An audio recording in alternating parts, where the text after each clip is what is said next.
हाँ प्रफुल्ल मौसा को नमस्कार। आमर जो ये प्रोग्राम आध्यात्मिक चेतना भजन मंजरी आउ यही जो आम प्रोग्राम को मौसा को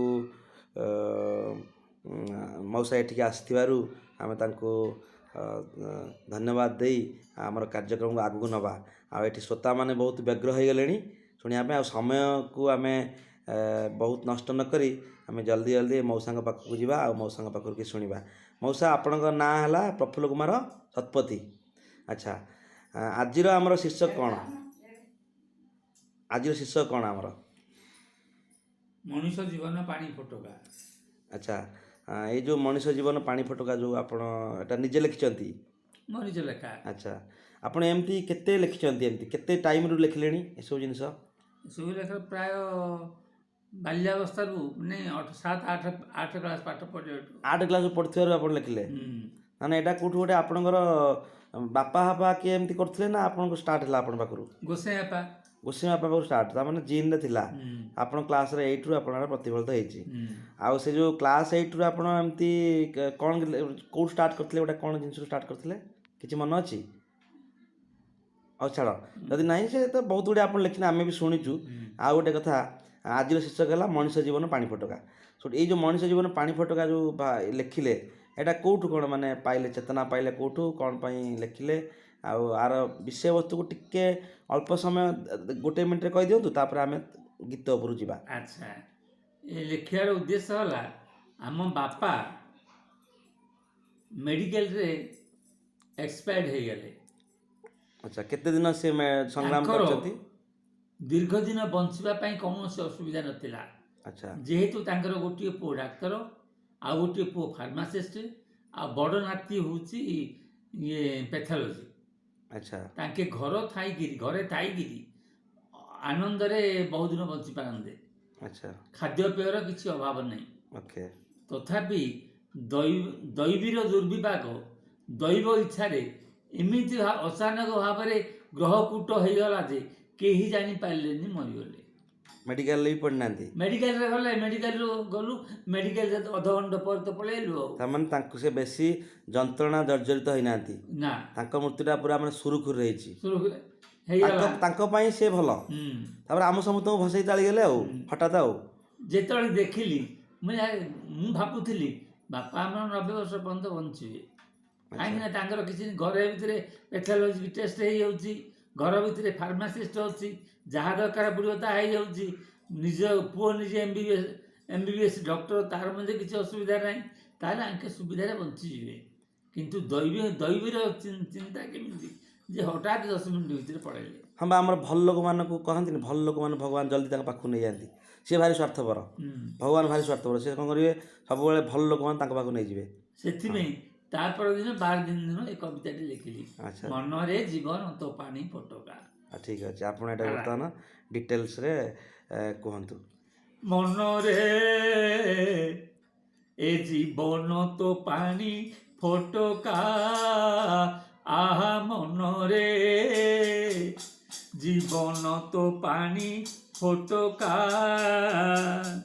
मिछ संसार को तुच्छ तू न करू मिछ संसार को तुच्छ तू न करू पछरे होइबु ताटका आ मनरे जीवन तो पानी फटका। रे मन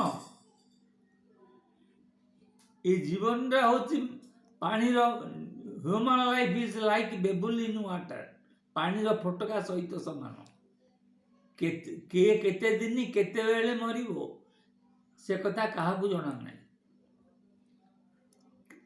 तेणु ए संसार हेती हला मर संसार समस्ते जन्म हरा मात्र के मृत्यु यदि सत्य ताहले काहींकी एते धंदी होउछु तेणु करी जदि धंदी होउछु परिणामटा भयावह हबो पर अनुताप करने को ही बाध्य।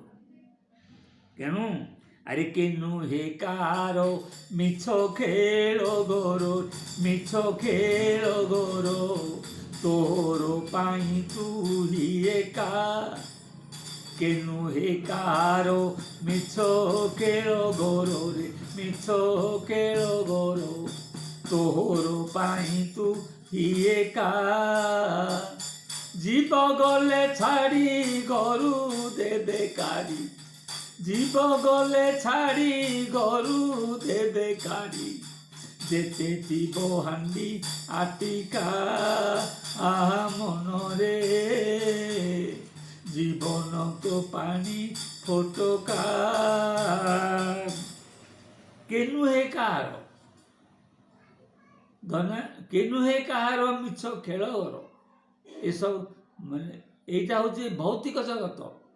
ଏ ଭୌତିକ ଜଗତର ପାର୍ଥିବ ସମ୍ପତ୍ତି ଗୁଡ଼ାକୁ ଦେଖିକିରି ଏତେ ଲୋଭ କରିବା କିଛି କାରଣ ନାହିଁ। କାହିଁକିନା ଏଗୁଡ଼ାକ ଯାହା ଦେଖୁଛି ସ୍ୱପ୍ନ ମତ ମିଛ। ତେଣୁ ଯିବ ଗଲେ ଛାଡ଼ି ଘରୁ ଦେବେ କାଢ଼ି ଯେତେ ଥିବ ହାଣ୍ଡି ଆଟିକା। ମନୁଷ୍ୟ ଦେହାନ୍ତ ହେଇଗଲା ବା ମରିସାରିବା ପରେ ଘର ସାରା ଅପବିତ୍ର ହୋଇଯାଏ। ସେ ଘର ଭିତରେ ଥିବା ଯେତିକ ହାଣ୍ଡି ଆଟିକା ସବୁ ନେଇକି ଫୋପାଡ଼ି ଦେଇ ପଳାଏ। ଯେତେ ଥିବ ହାଣ୍ଡି ଆଟିକା ତୋ ପ୍ରିୟ ସଙ୍ଗିନୀ ହୋଇବ ଦୁଃଖିନୀ ରେ ହୋଇବ ଦୁଃଖିନୀ 12 ଦିନ ଯାଏ ଟିପକା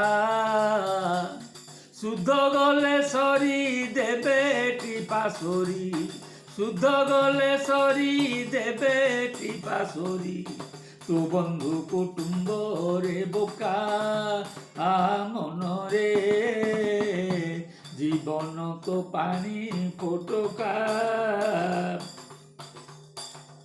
নিঃশ্বাসে নৈব বিশ্বাসম কদারুদ্ধ ভবিষ্যতি কীর্তন্য মতবাল্যাতে হরিণ নামে কেবলম।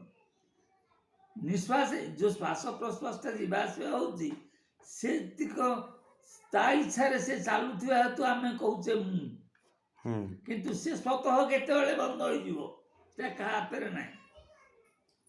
ତା ଇଚ୍ଛାରେ ସେ ଚାଲୁଛି, ତା ଇଚ୍ଛାରେ ସେ ବନ୍ଦ ହୋଇଯିବ।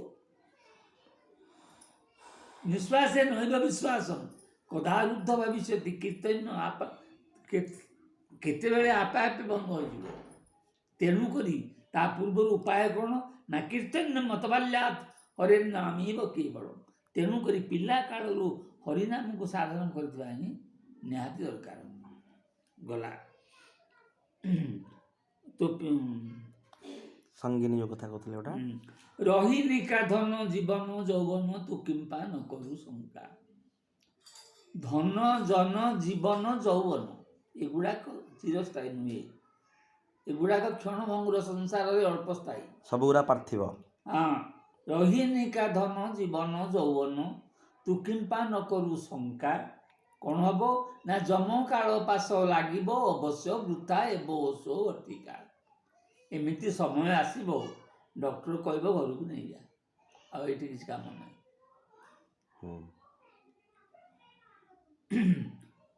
ଯେବେ ତୁ ପାରିବୁ ଏବେ ତୁ କରିବୁ ରେ ଏବେ ତୁ କରିବୁ ସତସଙ୍ଗରେ କିଣା ବିକା।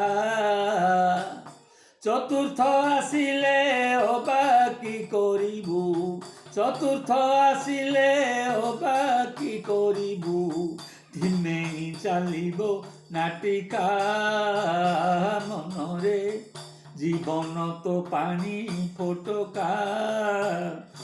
ଯେବେ ତୁ ପାରିବୁ ଏବେ ତୁ କରିବୁ। ଯେତେବେଳେ ପାଖରୁ ତୋର ଜ୍ଞାନ ଉଦୟ ହେଲା, ଯେତେବେଳଠୁ ଜାଣିଲୁ ଯେ ମୁଁ ଭୁଲ ବାଟରେ ଯାଉଛି, ଠିକ୍ ରାସ୍ତାକୁ ଆସି ପରିବର୍ତ୍ତନ ହେବାଟା ହିଁ ମୋର ନିହାତି ଦରକାର। ଯେବେ ତୁ ପାରିବୁ ଏବେ ତୁ କ'ଣ କରିବୁ ନା ସତସଙ୍ଗରେ କିଣା ବିକା। ସତ୍ସଙ୍ଗ କରିକିରି ସାଧୁସନ୍ଥ ମାନଙ୍କୁ ଅନୁକରଣ କରିକି ଚାଲିଚଳନ ଶିଖେ। ଚତୁର୍ଥ ଆସିଲେ ଏବେ ଯଦି ନ କରିଥିବୁ, ଚତୁର୍ଥ ଅବସ୍ଥା ଆସିଲେ ଆଖିକି ଦିଶିବନି, କାନକୁ ଶୁଭିବନି, ନାଟିକା ସ୍ଲୋ ହେଇଯିବ, ସେତେବେଳେ ଆଉ କ'ଣ କରିବୁ? ଚତୁର୍ଥ ଅବସ୍ଥା ବୋଲେ ବାର୍ଦ୍ଧକ୍ୟ ଅବସ୍ଥା। ଚତୁର୍ଥ ଆସିଲେ ବାକି କରିବୁ, ହେଲେ ତାର ଉପାୟ କ'ଣ? ଆରେ ଲୀଳା ଦେଇ ବିହାରୀ କାଶୀ ବାସି ସ୍ମରି ରେ କାଶୀ ବାସି ସ୍ମରି ସଂସାରକୁ ସେ ତୁ ପକା। লীলা দেই বিহারী কাশী বাসে স্মরি রে কাশী বাসে স্মরি সংসারକୁ ସେ ତୁ ତୁ ପକା କହି ପ୍ରଫୁଲ୍ଲ ହରେ କୃଷ୍ଣ ବୋଲ କହି ପ୍ରଫୁଲ୍ଲ ହରେ କୃଷ୍ଣ ବୋଲ ନିଶ୍ଚଳରେ ପକାଇ ଚକା ମନରେ ଜୀବନ ତ ପାଣି ଫଟକା ମିଛ ସଂସାରକୁ ତୁଚ୍ଛ ତୁ ନ କରୁ ପଛରେ ହୋଇବୁ ତାଟକା ମନରେ ଜୀବନ ତ ପାଣି ଫଟକା। 10 ବର୍ଷର ଅଭ୍ୟାସ ମରିଗଲାଣି, ଆଉ ସ୍ମରଣ ହଉନି, ସରିଲା। ଦେହ ଦୁର୍ବଳ ହେଇଗଲା, କଣ୍ଠ ଦୁର୍ବଳ ହେଇଗଲା।